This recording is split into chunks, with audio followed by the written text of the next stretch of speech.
I'm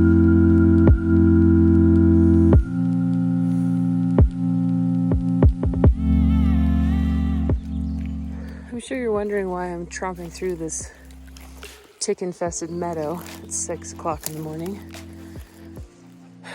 My earth sack was taken last night. Bear cans were safe. Earth sack was taken. To be fair, the person who put my earth sack away... Let me start over. I secured my earth sack. Let me start over again. I don't cook in camp, ever, because I don't want to attract bears. I eat before I get to camp, and I eat after I leave camp. First thing I do when I get to camp is I secure my bear bag. I tie it to something, and then I usually put something over the top of it. Not because it's going to prevent a bear from getting into it, but just because it makes my little brain more happy. Last night I did that, and then I went to bed. About 30 minutes later, 3 bears came into camp, and the men that I was camping with started to pack up their food. One of the campers did not come prepared with any sort of bear-proof anything, so I offered space in my earth bag so that our camp could be safe. So they used my earth bag, and they didn't tie it up. Not that that would have helped. I'm not blaming. I'm just saying. I got to camp. They were making a feast. It smelled amazing. Bears came. Earth sack is gone. And the thing that I'm most pissed about is that that fucking bag is $90. It had a week's worth of food in it because I wasn't eating. And my very favorite muscle rub, which is really hard to come by, was inside of that. And my body is really hurting today. What I can tell you is that I am 7 miles away from a hot tub and a hamburger and anything else that a toilet, a shower. You guys, I smell like an outhouse. I don't want to admit that, but I stink so bad I was keeping myself awake last night.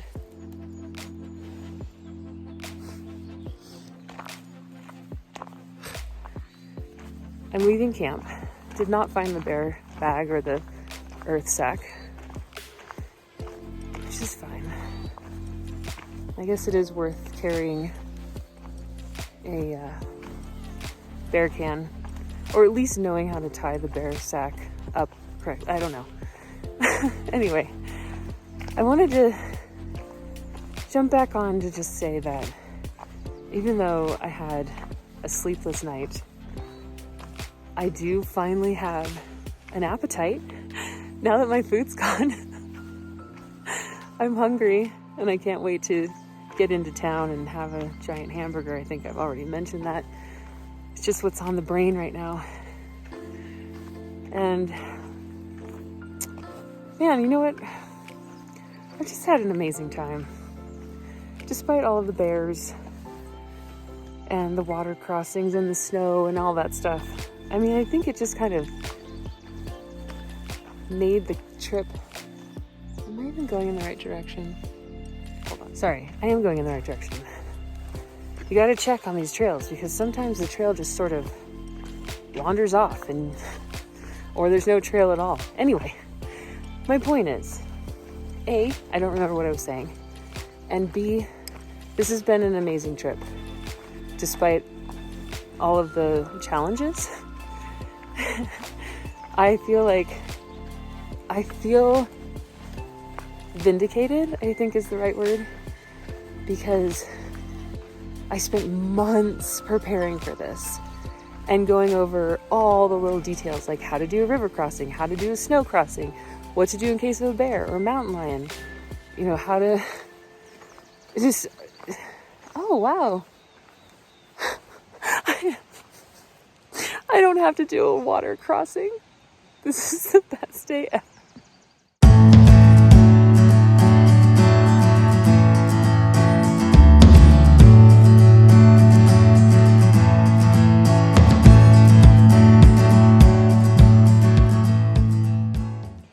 I spent months prepping for this, is essentially what I'm saying. And I've been faced with all the things other than a mountain lion. Thank you, Jesus. I don't want to face that. But everything that I've been faced with, I was prepared for. Maybe not emotionally, but I knew what to do.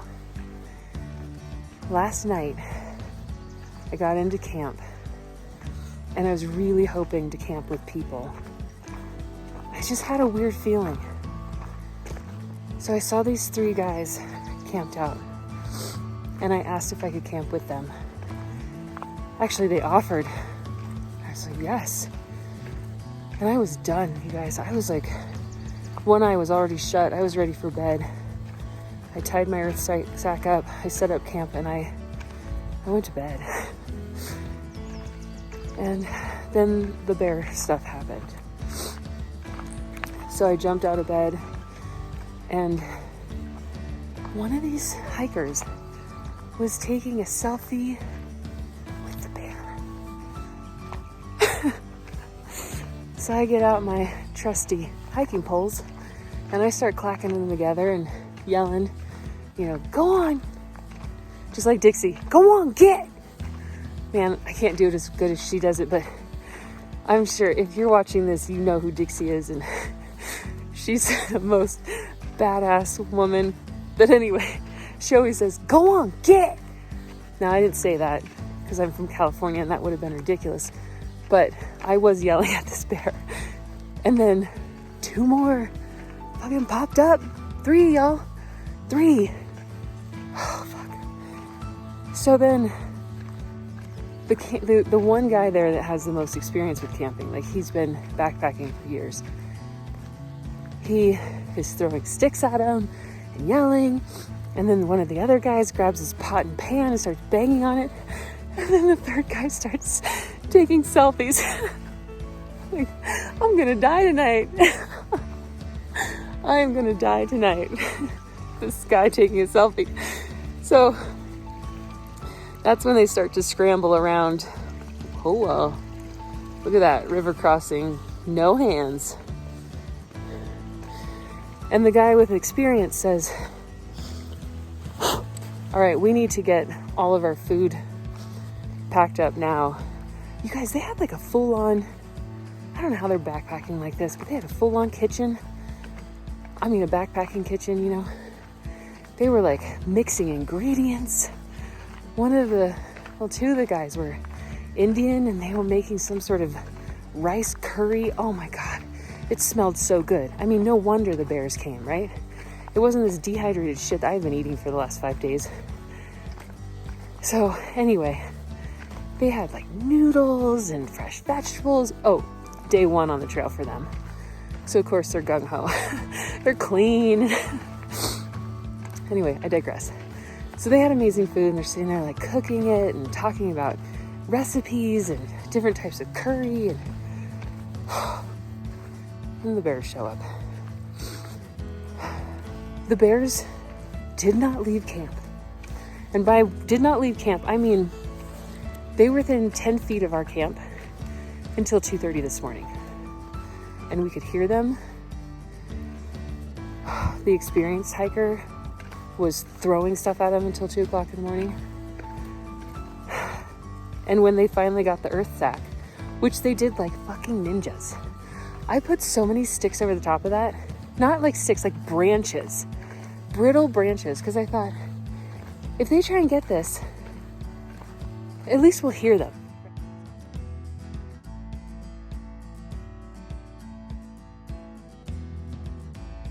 Right?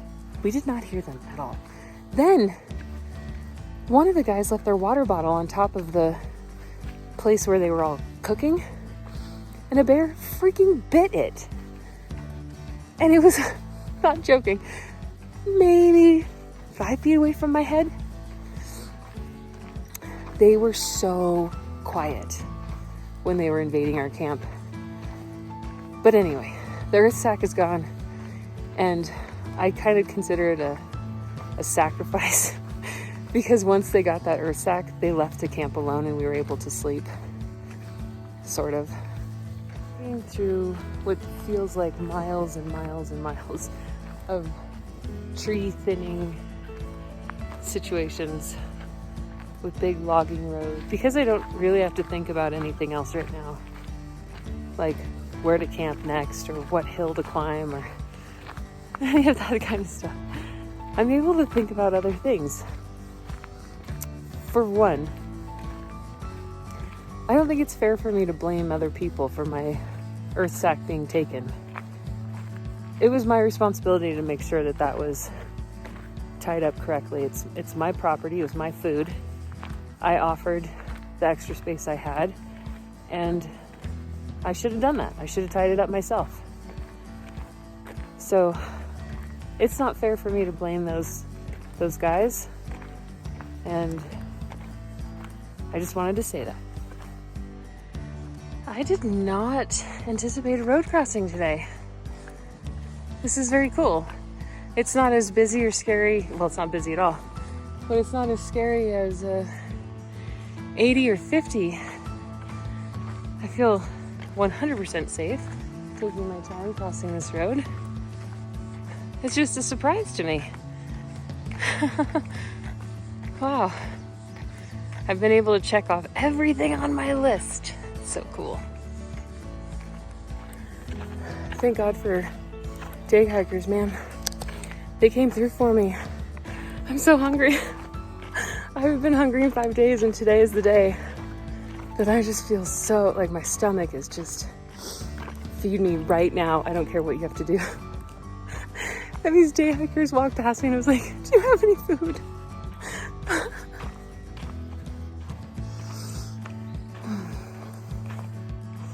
It's the little things in life, man.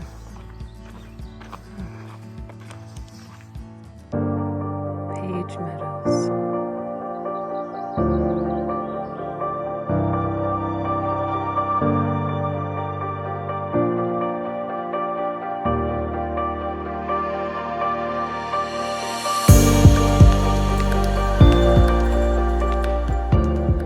This trail amazes me at every turn.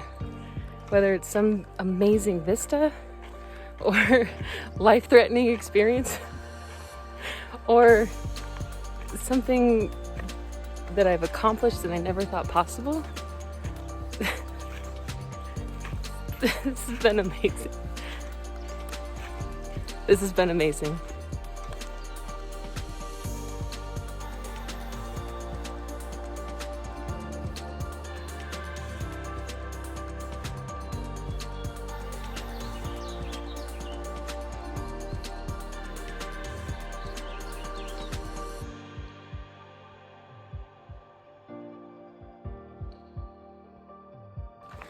I just met a guy named 77.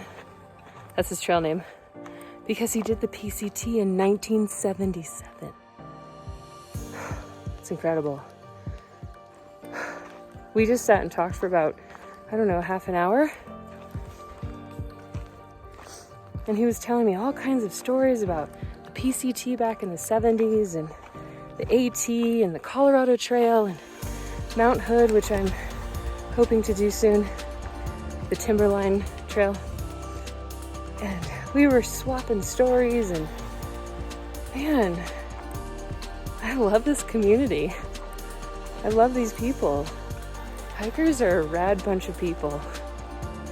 Thank you, 77, if you ever see this, for a rejuvenating conversation at the end of my trail here.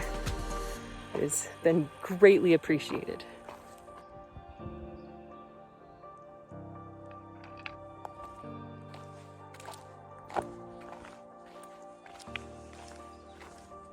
I can hear the rafters on the Truckee River, which means I am so close to being done. And I just can't believe it. 4.5 days ago, I came out here and I didn't know if I was going to make it to Aloha Lake. And now I'm finishing this section. It's incredible.